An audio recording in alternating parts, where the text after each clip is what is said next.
Hello, guys. Welcome to another episode of the Just Another Castle podcast. With me today, we have Matt, Yo. who's a Schmugga9 on my IGN, and myself, Eli, Paula Salon. We've got another intimate episode today with just the two of us. We're going to be discussing a lot of new Nintendo news, and of course, we'll begin, as we always do, with what we've been playing before that. So, for what we've been playing, I've been playing Rumbo. I've been playing two games to review, actually. The first one being Rumbo, which comes out next Thursday, but I can't really talk about it yet because I think the embargo's Thursday. And then the other game I've been playing is LBX, which, good job, Nintendo, for sending us a copy literally the day of the game's release. uh, So I've been playing it, and, you know, if I was 8 years old right now, or 10 years old, or even 12 years old, I would be going bonkers about this game. It reminds me so much of Pokemon in the way that it's like collectability and like this story that, and it's not to say the game is bad, because honestly I think the game is decent. I think it's great. But I feel like I would be falling head over heels if I was like 8 years old playing this game. But the game is still pretty fun. The way it works is that it's pretty much like a robot battling game. So you'll go and fight people, and you've got your robot, and you can extensively customize him with different move sets, with different weapons, with different armors. There's also like a rock paper scissors kind of mashup where some types of weapons are better against other types of armors, and vice versa. Um, which is cool. Sometimes I was afraid going in that it would be a little bit overwhelming, but to be honest, it's not terribly overwhelming. I've kind of ignored most of the customization anyway, because I'm usually not that type of guy that customizes everything. I'm just like default settings, let's go. But it's a pretty fun game to play. Um, it's I mean the story is what a story would be for an 8-year-old kid, excited about battling robots. But that's not to say it's terrible. I think the game is solid, because the gameplay is fun and battling the different robots is engaging. It's not a passive activity. Like in Pokemon, battling trainers is generally passive. You just press A to use your attack again and again and again. In LBX, you actually have to move your robot around and actually fight the opponents with different moves and shooting them and brawling with them with weapons like hand-on-hand combat. So for that, I think the game is good. A few of the issues I've had is, number one, there are a ton of side quests, but there aren't really any indicators on where the side quests are. It tells you kind of like where they are, but it doesn't specifically give you a point on any map as to where they are. And more importantly, it doesn't let you take on more than one side quest at a time, which is that's dumb.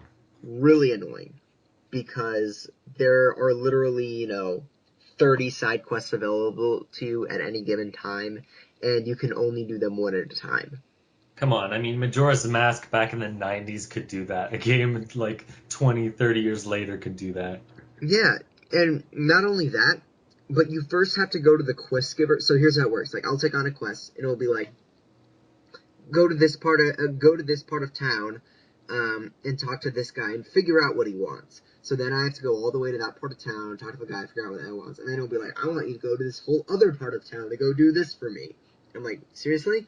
So I'm so every quest is literally like 2 times the work because you got to run around the whole city. Half the quests aren't even about battling LBX. They're just like, I lost my box of tissues, which legitimately was a quest that I'd go find for someone, which was stupid. And that's an issue I've had. The other issue I had is that there's no online battling, which is kind of annoying. There is local, but who has LBX? Who am I gonna have a single friend that bought that game? I mean, Yeah. please. Maybe if, as I said, I was an 8-year-old. Um, and then the characters really annoyed me. And not so much because the characters are bad, but because there's such blatant ripoffs of other characters in other games. Like, the main character is obviously a ripoff of the main character in Inazuma 11, and it's not even a joke how much of a ripoff it is because it's developed by the same developer, and they literally just copy and pasted that character animation, probably, That's bad. into the other game. Now, the enemies in this game are literally Team Rocket, okay? They've got three personalities just like Team Rocket. They screw up a lot of this time.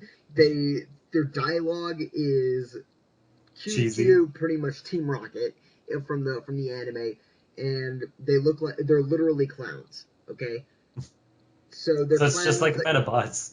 They're yeah, like these people in black leather suits with like weird antennas coming out of it. well, yeah. So they're these clowns that are creepy clowns screwing up all the time, and they're trying to take your LBX. Sound familiar? Maybe like Team Rocket trying to take your Pikachu. Yeah. So that was annoying. And I just, you know, I don't even know what else to say because the characters are just so annoying how much of a copy they are. So And I'll ask you questions if you don't, if you're not sure where to go. yeah, go right ahead. So I heard or not the customization, the controls are basically you have one move that's A for a while, and then eventually you unlock the other one, which is, I guess, your special or something. Does that make combat like too basic when it's just two Um, buttons? Or are no, there like ways you can mix it up I based on actually enjoyed it. So first of traits? all, yes, there's only one button at the beginning, but the second button literally unlocks like half an hour later. So it's not like it's halfway through the game or whatever. It's pretty much right at the beginning. You get both attacks, and there's a third button too. So what'll happen is that you have a primary weapon, which is usually an up close like a staff or a spear or stuff or like an axe, stuff that are used at close range, and then you've got a long distance weapon like a gun or pistol or a machine gun or whatever that you use from far away. Um, and then there's also defend button, and then there are also specials. If you build up your bar, you can use specials. Um, and so the way that they usually, I mean, yes, battles are technically repetitive in the way that they're designed. It's yes, you hop in, first use your gun, you shoot them at the opponents, then when you get closer, you pull out your primary weapon and you try to hit them with your axe or whatever.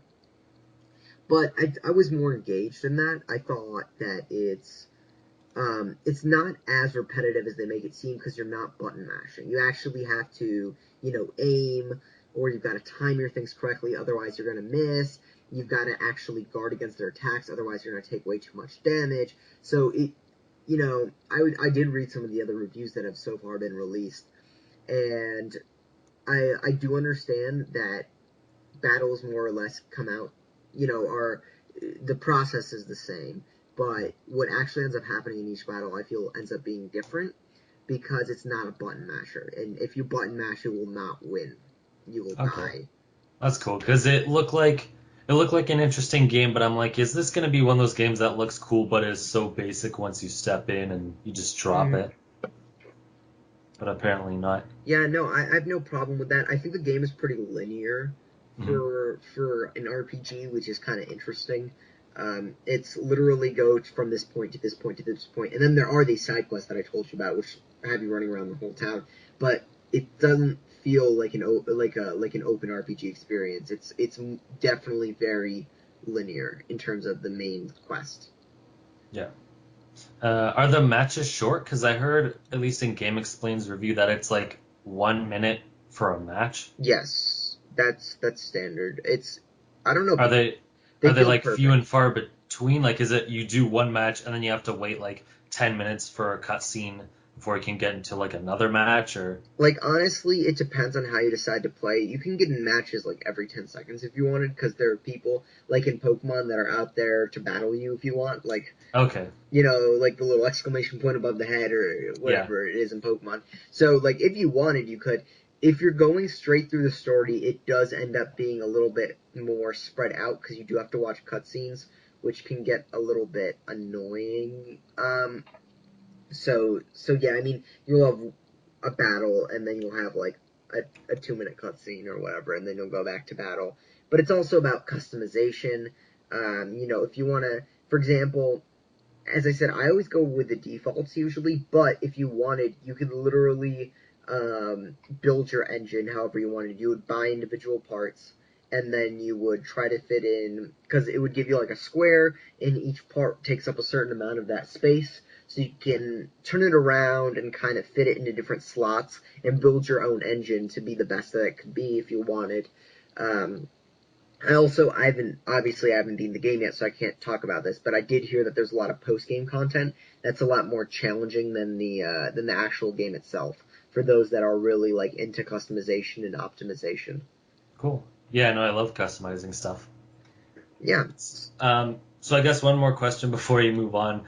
Uh, you said you were playing Runbow. I know you can't talk too much about it, but if you can, uh, I guess what can you tell me of the single player? Because it started off as a multiplayer game, and I figured, okay, they're gonna add single player, but it's gonna feel tacked on and kind of empty because it's just like, okay, well, here's the game minus like 8 other Yeah. characters. So first of all, multiplayer or the single player campaign can be played with up to 9 players. Okay. So it's not competitive; it's more cooperative. You want like someone to get to the end, and as a result, playing with multiple people is easier, because if at least one gets to the end, you're okay. So I've been playing through the single player mostly as myself, and I think all this is okay to talk about. We're fine. So I've been playing most of the single player through as myself, not necessarily with anyone else, and I think it's still really fun.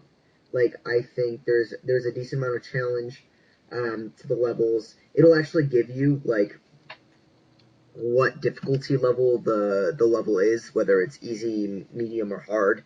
I don't necessarily always agree with these difficulties because I've definitely been stuck on some medium levels for quite a long time and beaten hard levels within 1 or 2 tries. But I guess that's all subjective. But the way the single player works is that there are actually a lot of levels. It there's probably, I don't know, like probably more than 60, more than 80. There's a lot of levels. Okay, yeah, that's a lot. And you can choose for the single player to just run through as quick as you can, and then you'll miss probably a quarter you'll probably miss 3/4 of the levels if you just decide to run through the game. Or if you want to go and try to get everything, and they'll actually give you time limits too, so there's replayability. They'll be like, you get a gold medal if you get under this whatever amount of time. So I think the game is this first single player is definitely the let me rephrase myself. The game is definitely worth picking up for the single player if you don't have anyone to play with. But there is online play Oh, for cool. not for the single player, but like if you had no one to play multiplayer with, there is Yeah, online. awesome. It was actually kind of funny. I can talk about all this because this was a Gamescom, but and I think I talked about this in the last podcast.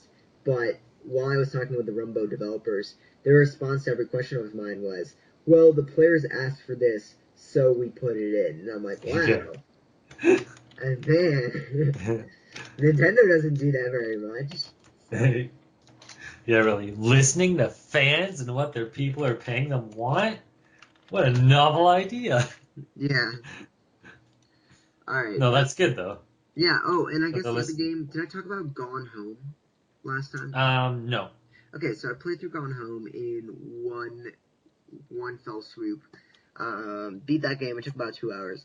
I think it's.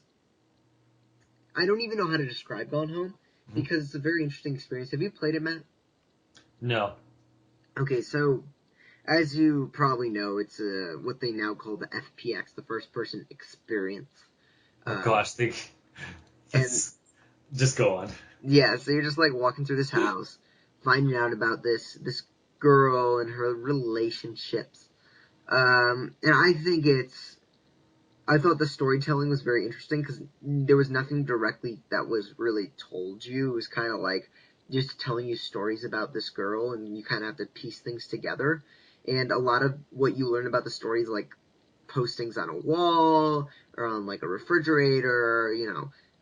So it's really kind of you piecing the story together. And I don't know if I would say it's a good game because there wasn't much gameplay there, but Yeah. I thought it was a really cool experience, and a really cool story to kind of piece together. So I, if you can get the game, I think it's on sale all the time nowadays. I got it for $5. I think it's worth playing through because it's a really cool experience, but I'm still very split as to whether I would consider it a full game or not because there's really not a game there, you know? Yeah. Um, You have to rate it off of if you found it enjoyable or not, because the Stanley Parable is the same thing. Like in the Stanley Parable, all you do is press like one button maybe through the whole thing, but it's the experience of going through this character's life and how he reacts to it or how the narrator reacts and all the different branching paths you can find out and pretty much how he dies in multiple ways. So it's a really subjective thing yeah, to suggest. yeah. So I think that it really comes down to you, and I don't even know because like at one point, right, movies and video games are going to overlap. Mhm. In my opinion, I mean, video. It's not that movies are moving towards video games, but it's that video games are moving towards movies. Yeah, And at one point, there's going to be a game that comes out that's called a video game, and you're going to go through it and think, man, is this really a game? yeah. And I think at that point, we might even need to come up with a new definition or something for what it really is. Mhm. So, I don't know. That's just my thought. What about you, Matt? What have you been playing? Pretty much just Splatoon still. That's yeah. Nice. I don't really know if there's anything more I can say about Splatoon Didn't they release a new besides mode or something?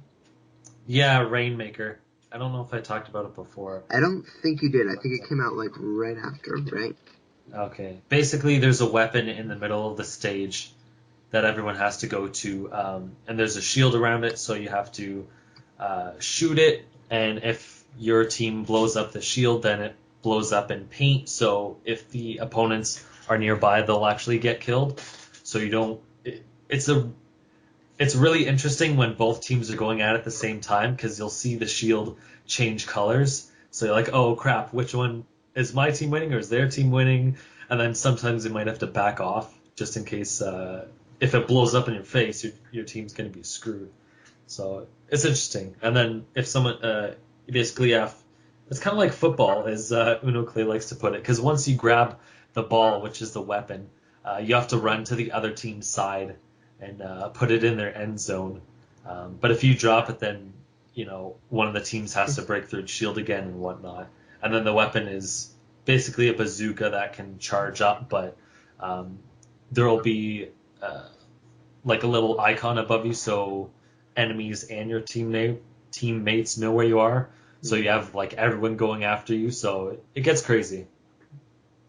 Yeah, I mean, man, I still need to go back to Splatoon, but I just got so much other stuff I gotta play. Plus, I just Yeah. got Batman and The Witcher in the mail. Whoops. Oh, nice. Because I got them on. You know how I am. Once I Yeah, see you them and your sales. Target and free amiibo and games and whatnot. Yeah, the second I see them, yeah, that's why my backlog is so terrible. It's because any game comes on sale, doesn't matter if I'm ever played or not. Gotta pick it up. You're Uh, doing the Steam version of like physical releases. yeah, pretty much. And now that I can actually use Steam because my laptop's good enough, I don't know what sort of rabbit hole I'm gonna go down. Oh I gosh. I'm scared. Like maybe I should disable my laptop's internet during Steam sales. Just like if you hit remove Steam but have the game on there so you can still play, you're like, I have to finish whatever games are left on here. Mhm. Put a parental lock on my own thing. Yeah. All right. So is there anything else or just Splatoon? No, that's pretty much it. I beat All right. like another challenge in Smash, but that was it. I don't think I'm gonna beat all of them. I'm only like, I think 7 challenges away from beating it, but some of them are insane. Some of them are boring, like beat All Star on hard with every character. I'm like, that's monotonous. One of them is, I think, beat whatchamacallit, classic mode on level 9 without dying once. I'm like, oh gosh, I don't think I can do, and I don't think you can use customization either. Ooh, yeah. So that's insane. Uh, I forget. I just beat. Oh, I think I beat one where I have to beat classic mode on 9 with Marth. or something under 12 minutes, but that was it. Hmm. Wow, but if you've only got 7 challenges left, that's really impressive. Yeah, the only one I used a hammer on was one of the Smash Tour ones, because I remember I spent like a day getting the Smash Tour challenges, and I only missed one, which is um, you have to find a Metroid on a map that steals like your items, and then you go back and get your items back. And the likelihood of that thing popping up is slim to none. And Hmm. trying to move where it is, because it also moves, so trying to move towards it doesn't work either. So I'm like, forget Uh, it. I'm not bothering with it. It's yeah. one challenge. I'm not playing Smash Tour ever again. All right. But yeah, that's pretty much it. Cool. Cool means. So you, thank you, Matt, for putting together the news. We No got some problem. news. So we begin as we always do with the most important news, which is the amiibo news. And so GameStop right now is offering a sale on all Toys to Life products, which right now is Amiibo, Disney Infinity, and Skylanders. But in a month, that's also going to include Oh Lego Dimensions. yeah. Oh my God, I am having a serious crisis right now Yeah. because You have all of them, don't you? Like all the games? I have all the Amiibo. No, I don't have. I've never bought. My brother has bought Oh, Disney Infinity, and he's yeah. got probably like 20 Disney Infinity figurines. But I've never been really gotten into it. I played the first one, but I wasn't really into it. And I've Yeah. never played Skylanders in my life. Okay. But these Lego Dimensions figures look pretty cool. Not gonna lie. But the problem is, I mean, we already know how much everything's gonna cost, like $360. Jeez. Yeah, I think the starter pack is like $100. Yeah, and so I am think my guess is that this stuff is going to be cheaper after in a little while. Yeah. Especially since you can't. This isn't the sort of thing where you can just keep it in a box because they're Legos and you have to put them together. Like I'm not going to keep a bag on my shelf, right? Yeah. So so my hope is because it looks really cool. I mean, it's like Scooby Doo and Batman, and so it's a lot of Back really to the cool. Future and Portal. It's Yeah, so many like weird properties. yeah, That's what makes it so much more interesting. yeah. So what I'm thinking about doing is waiting Oh like a gosh. year or two, and then just buying a complete set from some 8-year-old that's done with it, and then I'll save like $300 Yeah. because it's just going to be a bunch of Legos at that point. Yeah. And I don't Yeah. even, How much do the figures cost each? I don't know, probably comparable to the other Toys to Life. That's what I would guess. But Yeah. the cool thing is that the bottoms are detachable. Oh, So okay, so you can play with it still. yes, That's so cool. I don't even need the NFC. I probably will never play Lego Dimensions after outside of a convention. So I could just be like, "Hey kid, you can keep the NFC part. I literally just need the Legos." Oh yeah, I looked up. They're $15 each. Yeah, that's what I figured. Not surprised, but I guess I'm disappointed because it's like Legos are so cheap. They're the smallest pieces of plastic. Hmm. But Yeah, that's what I'm saying. Maybe in a year later, I'm not buying any of them in their packaging because I'm not going to keep them in the packaging anyway. yeah, So, another rumor is that GameStop is not going to be taking pre-orders on the September amiibo. However, this is probably true because most of what they post, the mods post on the amiibo subreddit, were generally true. So, and to be fair, they didn't take pre-orders on the last set of amiibo either. yeah. So, it's probably pretty fair to say that they won't be doing pre-orders for the September amiibo. Um, but we saw the numbers for the. Maybe we talked about this last week, but we saw the numbers for how many amiibo Target is getting of each type in September, and it's going to be about a Silver Mario situation, which is pretty good because I could literally go in Best Buy right now and get a Silver Mario. Yeah, So that's good. that's good. Dr. Mario is going to be a Target exclusive. This is kind of funny because the amiibo subreddit said that it was going to be a Target exclusive, and then someone tweeted at Target, and Target said, no, it's not going to be a Target exclusive. And then literally the next day, the official webpage said it was going to be a Target exclusive. Yeah. So there's that. And then there was also a rumor before that Bowser Jr. is going to be a Toys R Us exclusive. It looks like that's now confirmed. With Amiibo, like, so I get these articles from like Go Nintendo or My Nintendo News, and this one said like Canada, or it's exclusive to Toys R Us in Canada. Is it not the same in the States, or is it exclusive to like a different store then? I mean, usually they are, but there are exceptions. So Because I know we don't have Target anymore, so yeah. it's not that. So But that's like one of the exceptions where I think Rosalina and what was the other Target exclusive? Jigglypuff. Jigglypuff, They're kind of available everywhere in yeah. Canada. So I'm guessing Target exclusives are not any sort of exclusives in Canada.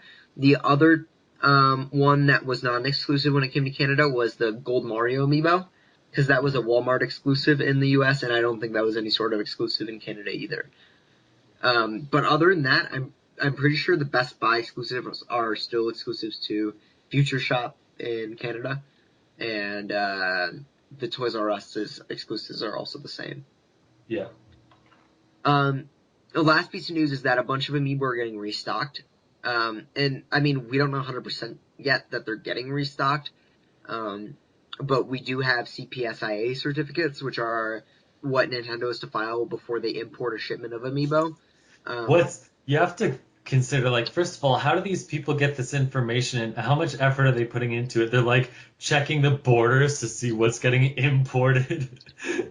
Well, They're like drug dealers, like, we found out the shipment's coming in, buddy. Get ready. Like, it's well, just so ridiculous. it's actually just a registration with the U.S. government, so they can just look it up. Okay. And I'm guessing what these people do is they probably just put on they probably install the app, which is like the page monitor or whatever, and they just get a notification if there's anything added. Gotcha. But the problem is we really don't know when these restocks will come. But in previous times, Marth took like 2 weeks to get the stores after the certificates came out, but like the Wii Fit Trainer restock literally came like 3 months after that came up on the CPSIAs. So Oh my gosh. it's even these things filed mean that there's probably going to be a restock, but we have no idea when. Yeah. And there's some exclusive ones I saw there that are going to be restocked, like Ness and Shulk and whatnot. So it's not just the common ones either. Yeah, yeah. I think the two that were missing, that were notably missing, are Robin and Lucina, because those are actually like really rare. Yeah. But pretty much all the amiibo now are so much easier to get. And if you wanted one of the rare ones, it's far easier, like far cheaper on eBay nowadays to get one. Like Shulk, which is I guess one of the rare ones, you can get them for like $20 at this point. Yeah, that's not bad. Some other announcements here. There's going to be another Splatoon test fire, I think next weekend, for those that Yeah, so what it is it's over the next couple of days. It says I wrote down 22nd and 28th. Like, there's one, I think, nearly every day. It's okay. just like a random time. Like, they list the times, but I mean, they're all different times. Yeah, so it's for people, I guess, that have heard about the game and not yet bought it Yeah. and just want to try it out. I think it's a good strategy. I mean, to be fair, I think they should just make a demo and like put out 2 maps and just let people play unlimited, and then be like, well, upgrade to the Well, full version. I don't know. Well, I don't think they do unlimited because then they won't get any money. But maybe like a 2 hour time limit or something rather than like number of uses. I don't. Yeah, maybe a time limit. I think it should be a little more than 2 hours though, because like I played Splatoon Test Fire and I was still not sold on the game until I got the full version. So I feel Sure. like maybe if I had more time with it, like even 4 or 5 hours, then I would be like, man, this game really will last me. Yeah. I get, yeah, there's a problem where if you offer too much, then they get satisfaction and then they don't bother, right? Yeah, So, yeah. But if there's only one or two maps, then I yeah. get. Well, it's Uh, like that now. well, every 4 hours. Yeah, yeah. Mhm. Mhm. No, but Um, it's good because now versus when it first launched where there wasn't much content, now there's like a ton of it, so you can really see like, okay, this has enough uh, that makes it worth purchasing. mhm. Yeah. All right. Some other stuff here. So a few announcements in terms of game announcements. First off, the Castle game likely to come next year. I know nothing about this game. I just wrote it down because it looks cool. It's a tower defense game, but you can set up like your buildings wherever you want, and same with your walls. So it uses the gamepad uh, in a neat way. Because most tower defense games, it's like here's the path, and you have to put your things in certain areas. This is like you build it how you want, and then the enemies come, and then you just try to defend. Mm-hmm. Oh, that's cool. It's just nice to see that indie games are still being announced even into next year. Yeah. Um, some other, I guess, indie stuff is that Way Forward is teasing another Mighty Switch Force game. Hmm. Although I feel like Way Forward is already like one of the. I've talked about this before. I feel like they're one of the top tier indie publishers. Um, and honestly, I feel like there's probably like 15 of these top tier indies. When you're talking about Way Forward, you're talking about oh my gosh. Now all the names that I usually Yeah. think of are completely. You think of. Yacht Club Games, which is Yeah, Shovel Knight. exactly. Yacht Club Games. You think of Nap Knock Games, who were the guys behind Affordable Space Adventures um, and Spin the Bottle. You think about SteamWorld Dig Guys. SteamWorld Dig Guys, exactly. So I feel like there's a top tier and then like Yeah. a middle tier, which is I guess like the Castle game. There's stuff that people don't really know the names, but the games will probably be okay. And then I feel like you've got the low tier, which are those $1 games that people get Meme mad Run. at. Yeah, although Meme Run was $5. I Oh, don't even. jeez. And then they Although, got like sued or something mm-hmm. because the troll is like trademarked. Yeah, yeah, Jeez. yeah, the troll face. Yeah. That's Ridiculous. actually one of our highest, most hits on a review to date on Nintendo I DS. thought you were gonna say rated, and I was gonna Oh be a no, no, little no. We disappointed. I think we gave that game like a 1.5 out of 10 or something like that. Yeah. But it was one of the most viewed, especially on YouTube, which is kind of funny because that game is so terrible, but it was just more comic than anything. Although here's some insight into stuff that people don't. I feel like outside of the people that really look at statistics websites don't really know. Reviews actually don't do very well in terms of hits and page views, Huh. uh, which is really surprising. It was especially surprising to me when I actually started tracking all this information because you'd think you'd get a big review, like for example, I got like Pokemon, right? Yeah.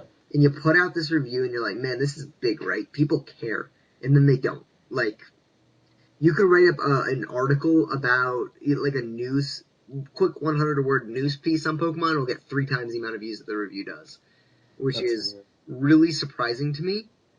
Um, I guess so it's because based on the game, if they know they already love that series, there's no need for them to watch a review. Whereas if there's news like, hey, there's a new Pokemon, like here's one of the new Pokemon, it's like, oh, it's news. I'm getting excited for that. Well, yeah, and it's also weird, like the reviews that which reviews do better than others. Like I think, for example, didn't Monster Hunter and Majora's Mask come out on the same day? If I remember correctly, Mm, I maybe think it was, yeah, maybe something one, like that, or really close to each other. yeah, or maybe we're like 1 week apart. So we put up the reviews, and I remember Monster Hunter got maybe like 3 times the amount of reviews that Majora's Mask did, which I thought Huh. was really interesting. Um, and even more popular games like Splatoon. Okay, like Other than literally the biggest first party games like Splatoon and Mario Kart 8 and Smash Brothers, the other Yeah. first party games really don't do very well, as well as you would think, which is very surprising to me. Hmm. You know, I um, guess I would think the reviews that get the most hits are the ones people aren't sure of. Because if they're sure of something, there's no need for it. And if they know they're going to absolutely hate it, there's no need for it. But if they're in the middle, I could see that garnering more people because it's like, okay, well, what makes it good or what makes it bad, sort of deal. yeah, I mean it's just really interesting looking at the numbers, Hmm. and what correlates like.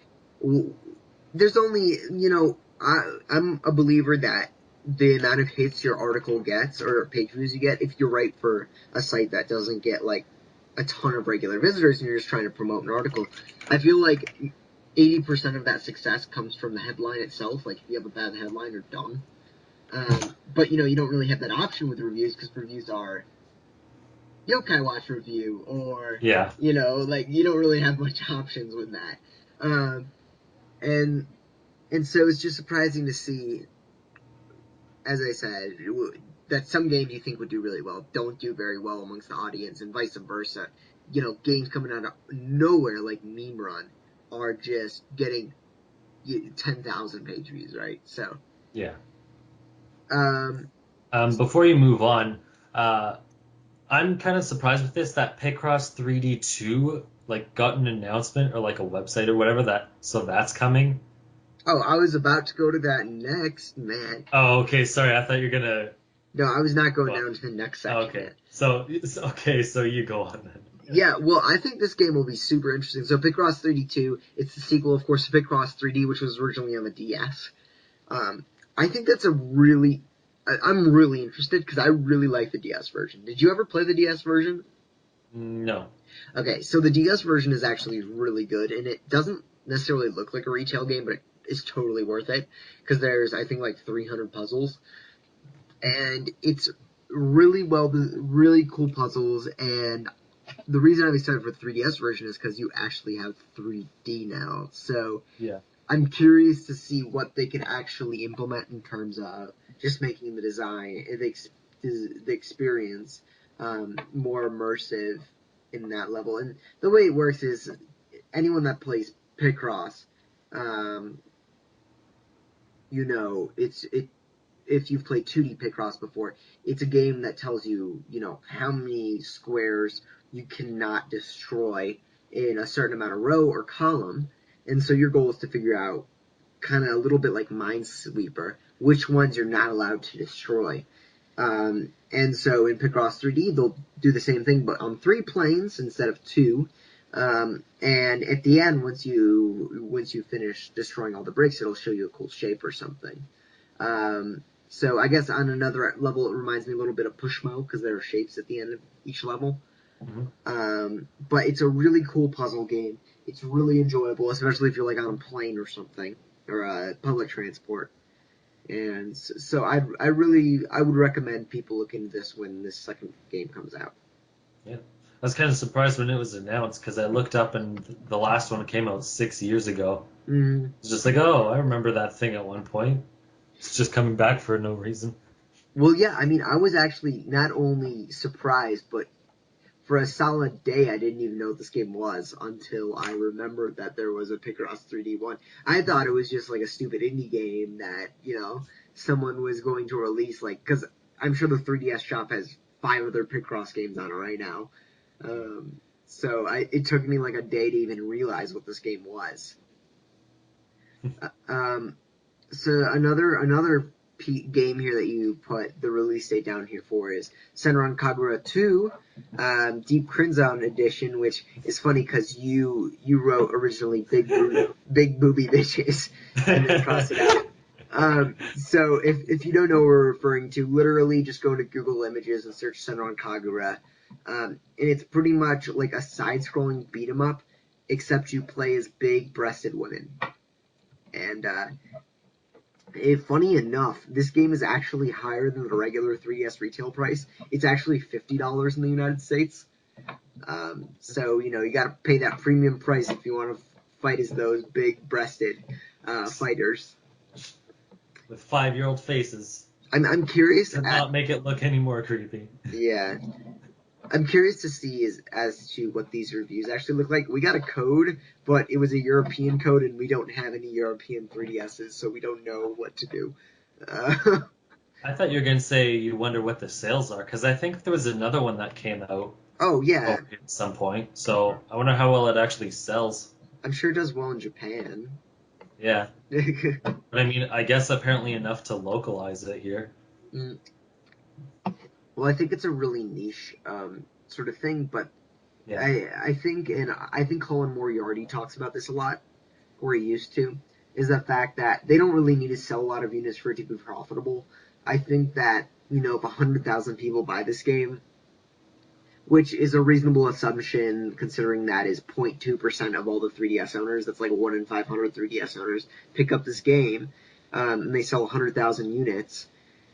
I mean, that's $5 million right there, and I can't imagine this game costs $5 million to localize and put out. Yeah.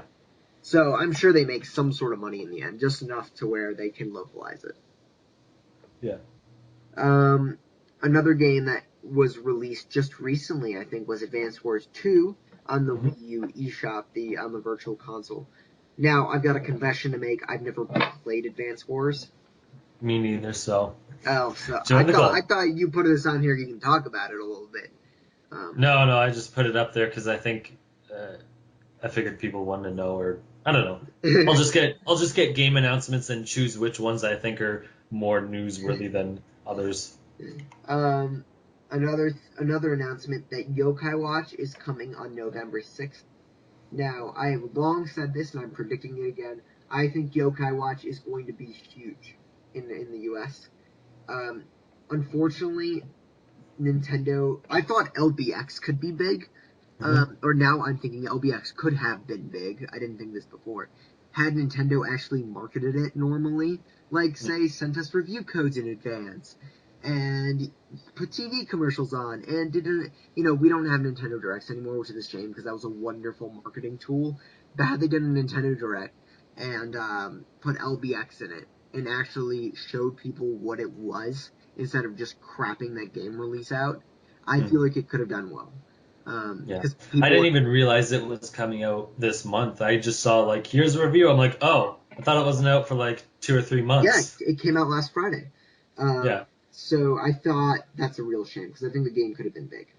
It's it's a fun RPG that would appeal to a lot of kids and even adults. Like I'm having fun with it. Yeah. And then Yokai Watch I think is going to do massive though because it looks like not only is there going to be a TV show. Okay, yeah, that's coming here then. Yeah, the TV show is coming over. There was the Okay. theme song that they released earlier, I think a month or two ago. Okay, yeah. Um, and so the TV show is coming over. I'm not sure if the manga's coming over, but um, it looks like Nintendo is actually going to promote it, Yeah. which I think it'll do really really well. And I'm not gonna eat my hat because I'm not that confident in my prediction, but I will hang my head in shame if I get this wrong, the prediction wrong. Yeah.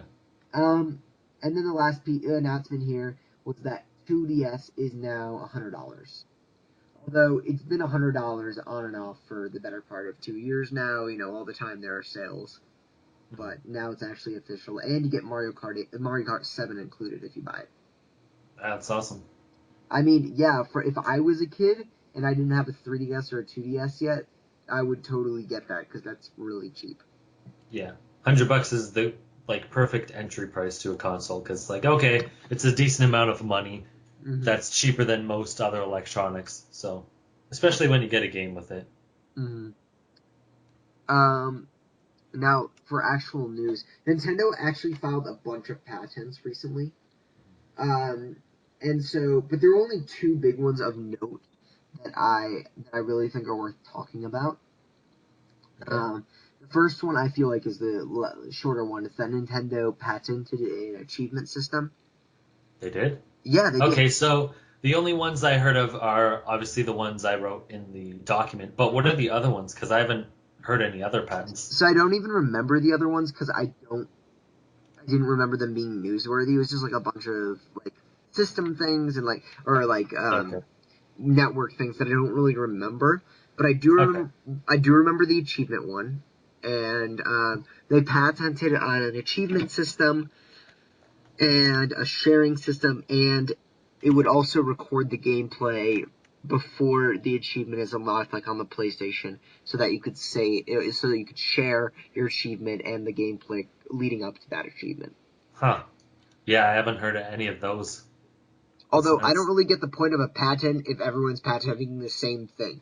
Yeah, it doesn't make sense. It's like we're gonna patent this thing that's already been in use for like 8 years. It's Yeah, like, is that really a patent? yeah, and they called it specifically achievement.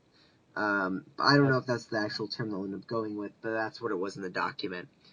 And so the bigger patent, is the one that they patented a console or an imaginary console. We don't know any of the specs or anything, but that doesn't have a disk drive but has a card slot.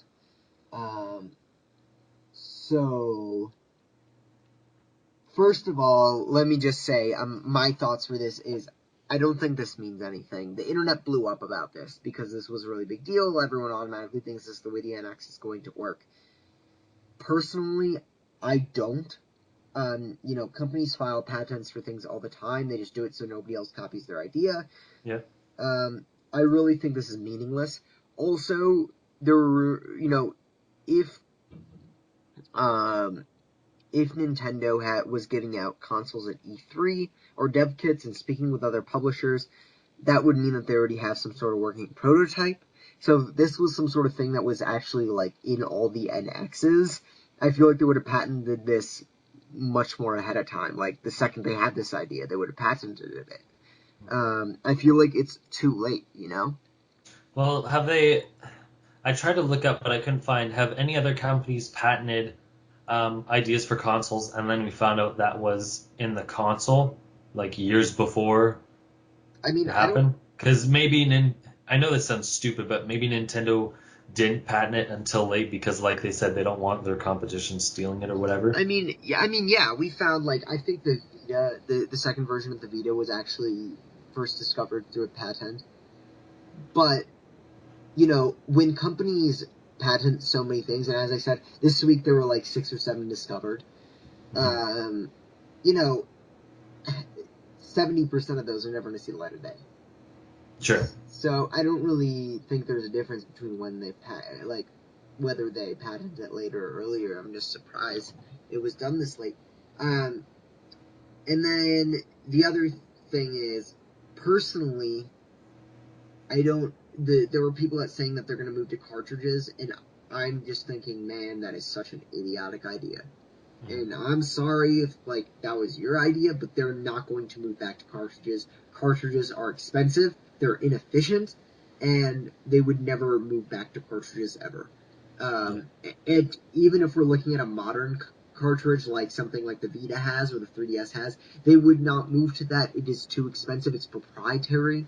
Um, you know, I Well, think only the Vitas was well, proprietary. yeah, the Vita's was proprietary. Like that's the reason I think one of the reasons the Vita failed so much is the games in the memory cards were smaller than your pinky nail, Hmm. and you could lose track of them, but they're incredibly expensive to produce. CDs are not proprietary, even though like Nintendo has their own version of the proprietary CD. They're cheap to produce, they're way cheaper than cartridges. They don't have to make them small. And disc drives at this point are not very expensive to put into your console as opposed to your own like little reader thing. Hmm. I don't know. So You put a lot of thoughts down here. Why don't you give your little yeah, so I will say I did agree with basically everything you said before, but then I found out some other details. So I originally thought it was just going to be like a cheaper Wii U model, like the Wii Mini. It's like, okay, here's mm, a Wii U with a stripped out disc drive because we can't get rid of the gamepad, and if we just lower the price, we'll be, losing money on it. So we'll get rid of something. Um, but some other things came out that basically said it couldn't be a Wii U because specifically mentioned um, like another device. Are you getting notifications? Because I can hear it. No, I'm not getting any Oh, notifications. I'm hearing a lot of popping noises. That's Maybe it's one of these stupid tabs I have open. I'm not hearing anything. Okay, so I guess that's me. Um, where was I? Oh, so yeah, basically it couldn't be a Wii U because it specifically mentions like a handheld device and like a home device that works on screen. Um, I had the same thought as you when I'm like, what are these people thinking going back to cartridges? Are they dumb? Because like a spindle of CDs, you could buy 15 discs for like one SD card, and that would be like 15 to 30 bucks depending on the size. But the way this patent at least says it would work, is that the console is digital only, but the handheld you can buy retail games. So basically, it would be like you buy a 3DS game and you can plug it into this console at home, and then you can either play it through there or download the higher definition version of that. I think the reason that could work is because, at least technically, is because if you look at Wii U games, at least first party ones, the file sizes aren't all that big. They're like less than 3 gigabytes. Even like Super Mario World or whatever that are 3D and whatnot, like they're not very big. Wait, are you So talking they about could the? I'm sorry, the Wii U or the 3DS? the Wii U. So Well, it like Wii depends. U games in HD like could fit on an SD card. Well, on an SD card, yes, but the price would go up substantially because, like, yes, a lot of the Well, think games of are well, I mean within 3DS 4 gig. games already use 2 gigabyte Yeah, SD but cards. games are taking up more space than that. A lot of them are like, yeah, I think Assassin's Creed 4, for example, is like a 17 gigabyte download on the Wii U. Sure. There But were, yeah, there were even bigger I think downloads. I think Smash Brothers was 7 or 8 gigabytes. So they're not really all that small. yeah.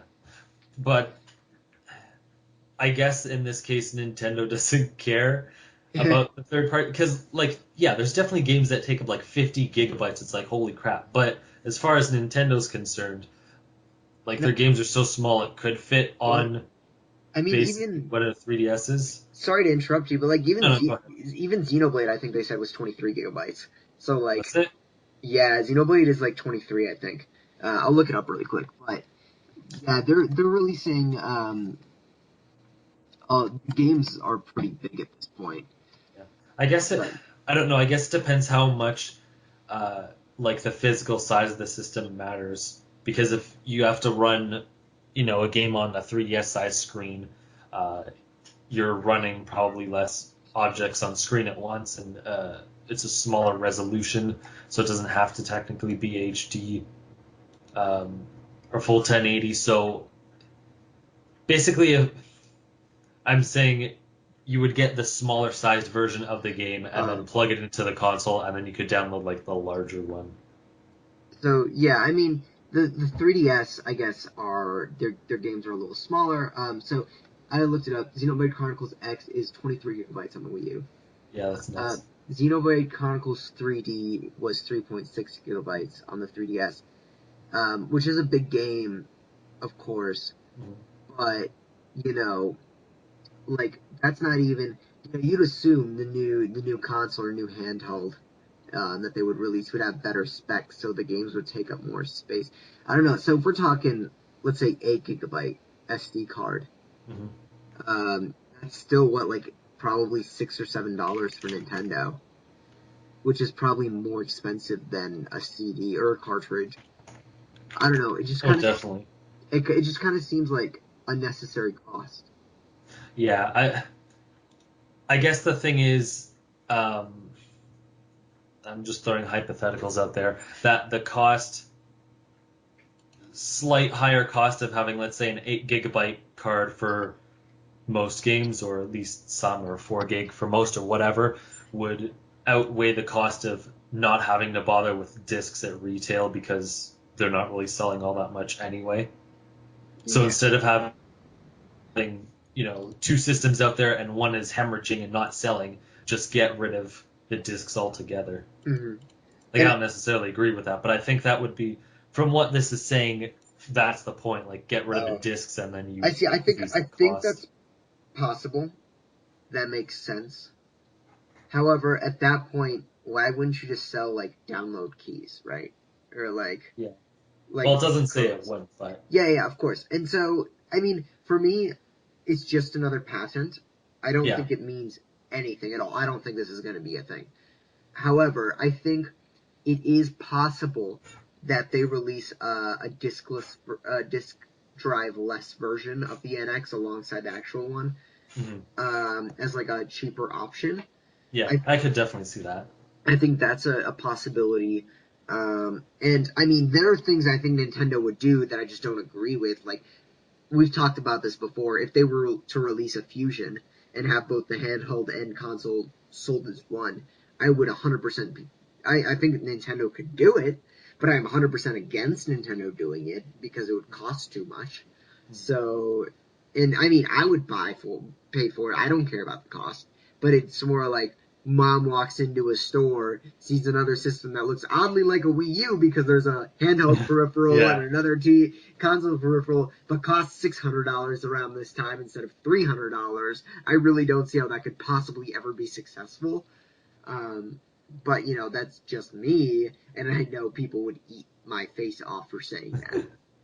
Yeah, the thing this patent tries to throw at is whatchamacallit, that they wouldn't bother making it that much more powerful than the Wii U, so they'd be able to keep costs, I guess, lower. And I'm not sure um, how powerful Android consoles are, but we've seen $100 Android consoles before. We know smartphones uh, are a lot more powerful than I think at least the PS3 was. So if you have something that's similar um, to that, if you have a console that a smartphone could do, then I don't think it would be able to cost that much because I don't even know how to explain it anymore. Well, no, I get, Basically, we could already do whatever the PS3 was for cheap, and then I don't know. I get, This seems a little ridiculous because they're like the digital only console and a handheld will be $100 each, which seems a bit nuts. Because like I understand $100 like Android console that could be somewhat powerful or more powerful than at least the PS3 or something, but the handheld, I mean the 3DS is still like a high price, probably because people are still paying for it. But I mean, you still have to have that handheld be able to connect with the console and whatnot. So I don't know. yeah. I I mean, could see them going for a cheaper product, but this seems a little. I would be okay with the Nintendo Fusion if they sold the things separately. Yeah, Because it's just something about that price tag, which I think will not, you know, will not go for people when you have a $600 console. Which is, I mean, sure, it doesn't make sense. People are paying $600 for a phone or $600 for an iPad. So sure, it doesn't make sense. But that's the way marketing works, which yeah, Nintendo doesn't really understand. Um, so I I think that the Nintendo Fusion is possible if they sell it separately. yeah. Um, No, but I oh yeah, that's what it was saying. but one of the things, yeah, yeah, yeah. But one of the things you were talking about is like maybe giving up some of the power so that you can make it cheaper. And Yeah, I would hate that. I really don't think that's the way to go. Once again, I really don't care. Like Nintendo could literally release two Wii U's taped together again, or two GameCubes taped together. I don't care. I will buy it because it's Nintendo, and because I'm a crazy Nintendo fan, and we know that there are like 5 million of them. Yeah, But if Nintendo wants to appeal to the other 200 million gamers out there, like they're gonna have to do something that's up to snuff with the other consoles. Otherwise, they're just gonna be outside of the. They're gonna be, when I was at E3, I met with these guys from the Netherlands, and I was talking with them, and we just struck up a conversation. They're like, "Well, what do you cover?" And I'm like, "Well, I cover Nintendo." And their response was, "Wow, that's a really niche area." And it struck me a lot, and it actually had me down for a few minutes. I'm like, "Man, they called what I cover niche, and I really don't see it that way because Nintendo is a pillar of the industry, like a giant yeah. pillar of the industry." But I guess that's how people see Nintendo at this point, which is a shame. And they need to get out of that area. They need to stop being the niche company. Yeah.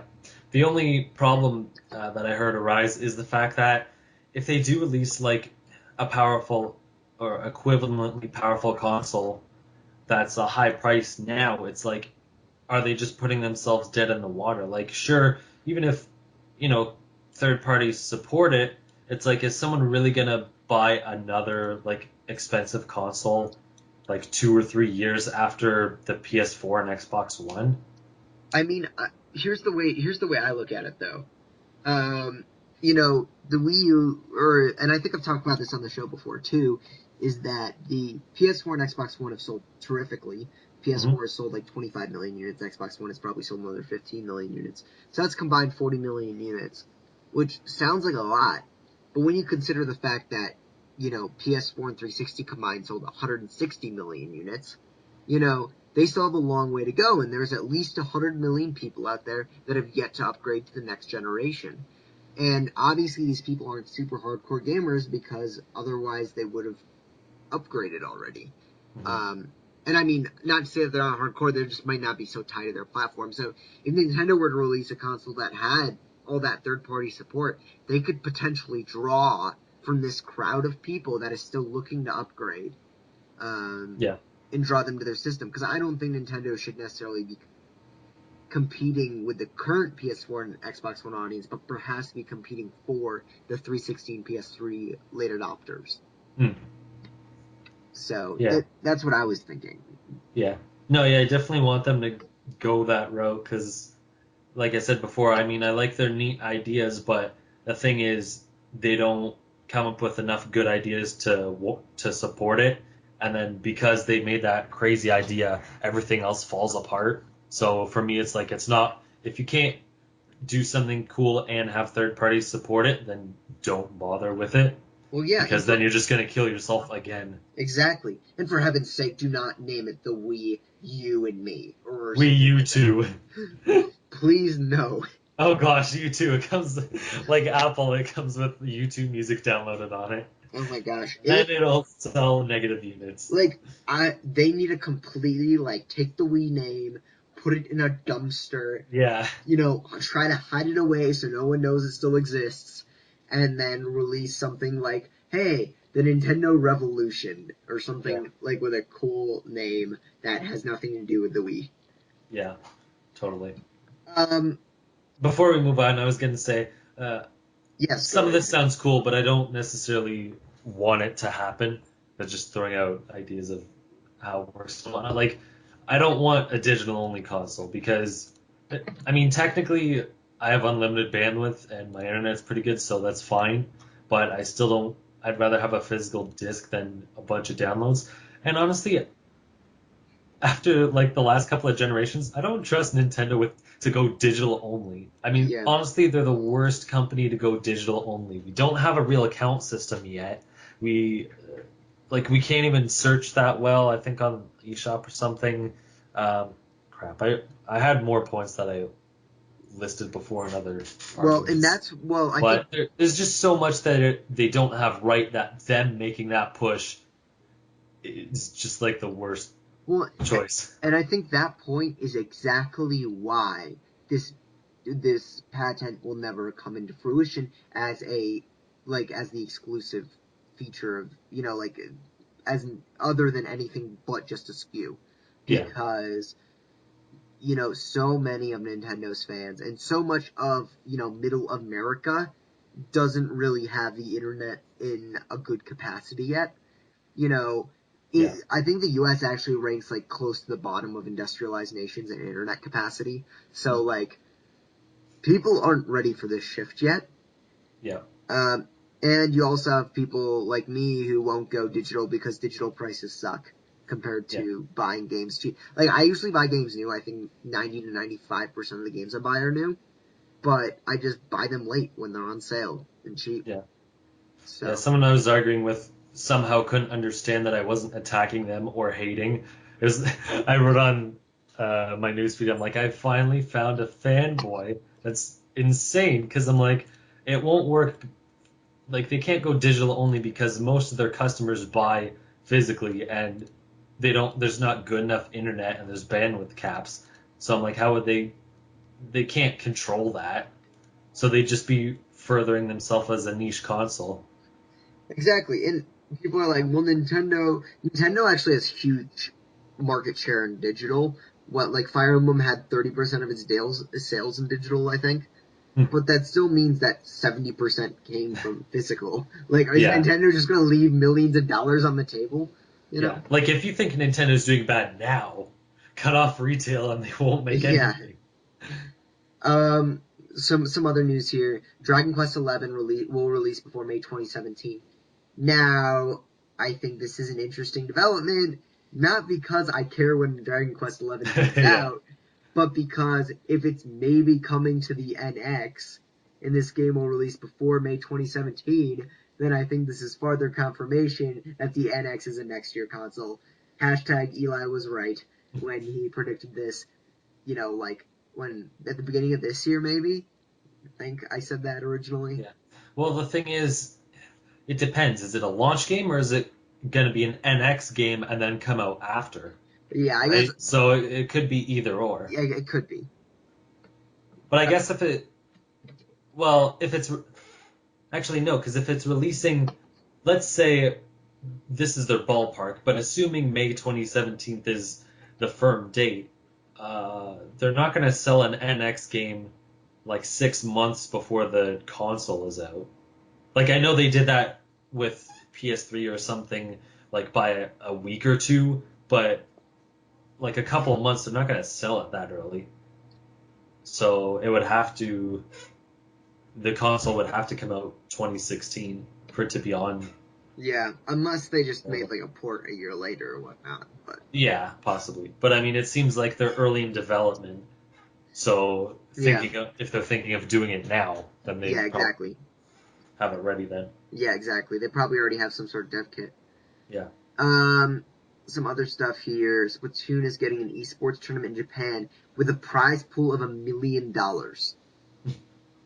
Yeah, Damn. that's crazy.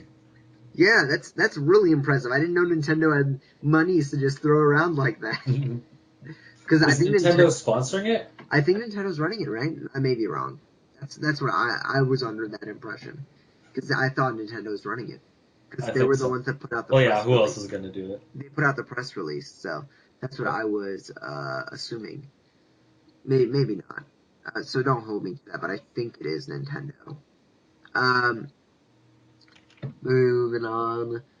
Um, their analysts, a few analysts came out, including Mr. Our favorite Michael Pachter, came out to say that he believes the quality of life platform is pretty much dead, which I don't agree with.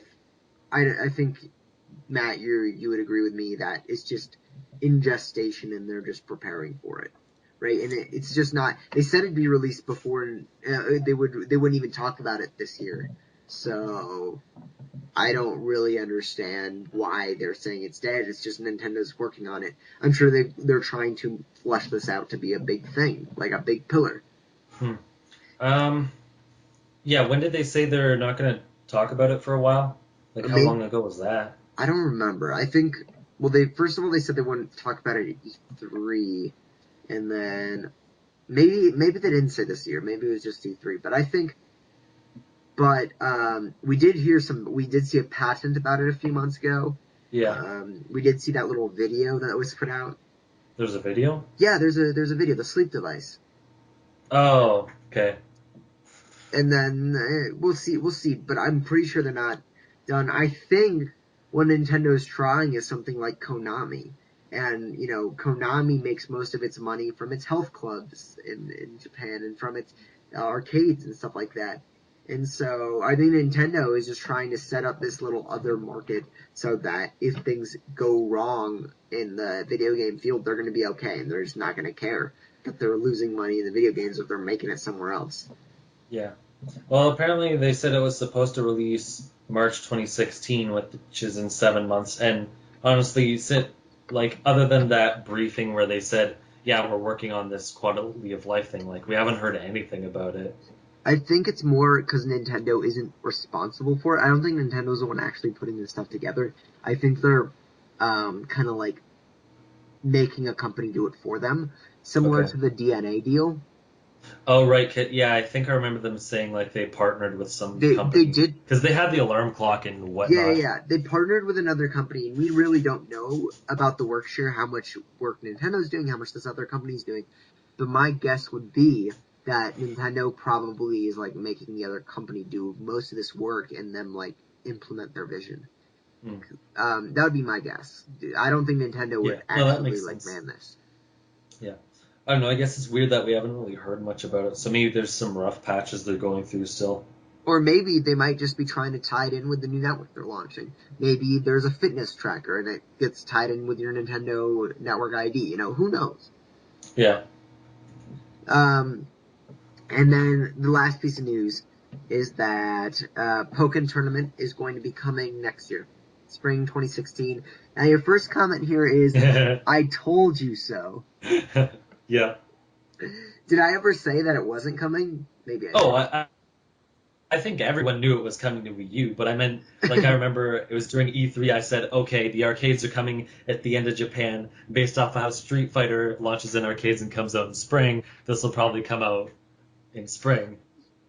Yeah, I think So that part I got right. Well, obviously, it was coming to Wii U because Nintendo's not going to put development into a game they're not going to be able to sell, especially with how poor the Wii U sales are. Like, they need whatever games. yeah, It just wouldn't be yeah, wouldn't and make of course the sense. date is for spring 2016 because 2015 is already really crowded, and we wouldn't want to put this in the way of the NX launch, so it's got it's got to be out in the spring.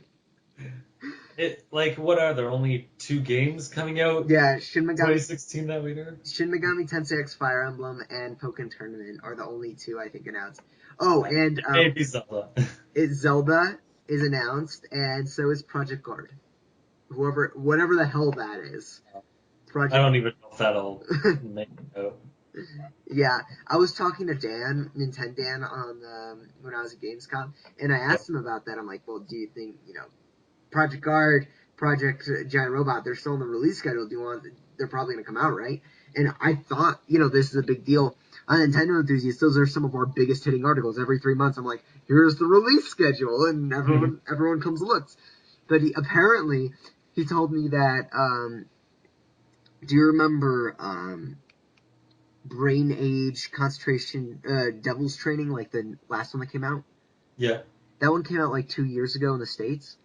Mhm. So in Europe, it never came out. The week before it came out, it was delayed to forever. And apparently, for these last 2 years, on every single update they do, it's still been on that list. So what? What? Oh my gosh. So what he told me is not to get my hopes up, and that if Project Guard and Project Giant Robot are anything like Devil's Training, they will be on this release list forever. So Well, I know Guard, they said they're going to try to implement it into Star Fox or yeah, along the release of it. The yeah, robot one, I don't know if that'll come out or not. we'll see. Because both of those games did not look very good. No. I mean, the fact that they said they have to, like, partner it up with Star Fox, it's like, okay, I don't think you have enough uh, trust that it'll do well on its own, so you're pushing Well, it in the other one. to be fair, I do think Project Giant Robot, if they actually put some time into it and stop Yeah. making it look like an N64 game, I think the game could have been okay for like a digital only launch. Like I think that'd be a cool Yeah. $15 title. Um, well, excuse me. I think that we had a pretty good run this week, considering there are only two of us. Yeah. So why don't we go around as we always do and plug our stuff? So I am Paul Salon on Twitter and my IGN. Find my writing at NintendoEnthusiast.com. And Nintendo Network 64, although I've barely put out anything recently, is my YouTube channel. What about you, Matt? All right. I am the Mango Viking, and you can find me on Twitter, Facebook, and YouTube. And that's always the easiest one out of all this stuff. Mike always goes on a tangent and he's like, well, this week we're not called what we usually are called. Or actually, He's honestly like I'm subscribed to his channel or whatever, and he's changed his name like 4 times. I'm not even kidding. I'm like, I can't even keep up with this anymore. What the heck, dude? Mike is probably a backdoor dictator and he's like kicking people out and like someone didn't get him his coffee and he's like, we're changing the name, you're done. Yeah. Bring someone else in. All right, well, thanks for joining me this week, Matt, and I'll talk to you next week.